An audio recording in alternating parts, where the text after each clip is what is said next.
কেউ কখনো এভাবে করে তেলের পিঠা বানিয়ে খেয়েছেন কিনা তারা অবশ্যই কমেন্ট করে জানাবেন। আশা করি অনেকেই এই পিঠাটা খেয়েছেন। হ্যালো এভরিওয়ান, আসসালামু আলাইকুম। মারিয়া ব্লগ থেকে আমি মারিয়া বলছি। আশা করি আপনারা সবাই ভালো আছেন। আলহামদুলিল্লাহ আমরাও ভালো আছি। একটা সময়ের পরে তাল পেকে যায়, পেকে গেলে সেই তাল দিয়ে অনেক রকমের পিঠা বানিয়ে খাওয়া হয় এবং দুধ ভাতের সাথেও এই তাল খুব ঘনভাবে করে রান্না করে খাওয়া যায়।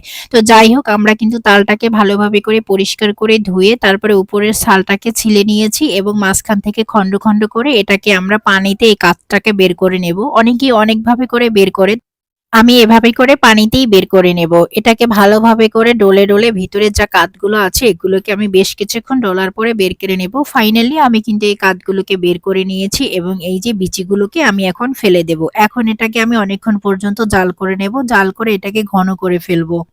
ঘন করে ফেলার পরে এটা দিয়ে যেকোনো রকমেরই পিঠা বানানো যাবে এবং দুধের সাথে ভাতের সাথেও খাওয়া যাবে। তো যাই হোক, আমি এখন এখানে বড়া পিঠা বানানোর জন্য ময়দা নিয়েছি এবং নারিকেল কোড়া নিয়েছি এবং এখানে হচ্ছে গিয়ে ওই যে তালের কিছু কাত এটার সাথে মিশিয়ে তারপরে হচ্ছে গিয়ে বড়া পিঠাগুলোকে বানাবো। পাকা তাল দিয়ে বড়া পিঠা বানালে অনেক সুন্দর একটা ঘ্রাণ আসে, যেমন কাঁঠাল বা আম দিয়েও কিন্তু বড়া পিঠা বানানো যায়। সেটা থেকে যেমন একটা আলাদা ফ্লেভার আসে, তেমনি পাকা তাল দিয়ে পিঠা বানালেও একটা আলাদা ফ্লেভার আসে।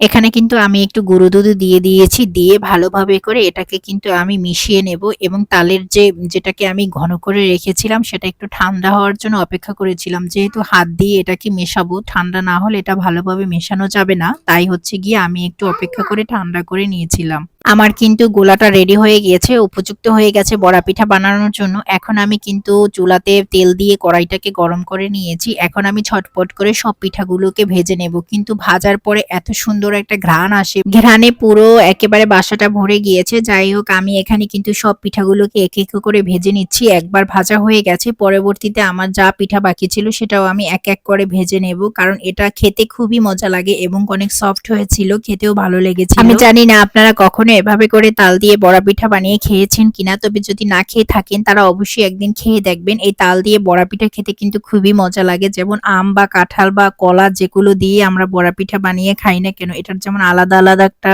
ফ্লেভার আসে, এটাতেও সেম সেই রকমেরই। আমি কিন্তু এপিট ওপিট করে সব পিঠাগুলোকে ভেজে নিচ্ছি। এই যে আমার কিন্তু পিঠাগুলো ভাজা প্রায় শেষ, এখন কিন্তু আমি এগুলোকে তুলে নেব। বাবুরা কিন্তু অনেকক্ষণ থেকে দাঁড়িয়ে আছে পিঠা খাওয়ার জন্য, সেই বিকাল থেকে তারা অপেক্ষা করছিল। তবে একা মানুষ তো বানানোর জন্য অনেকটা প্রসেস করতে করতে সময় লেগে গিয়েছিল।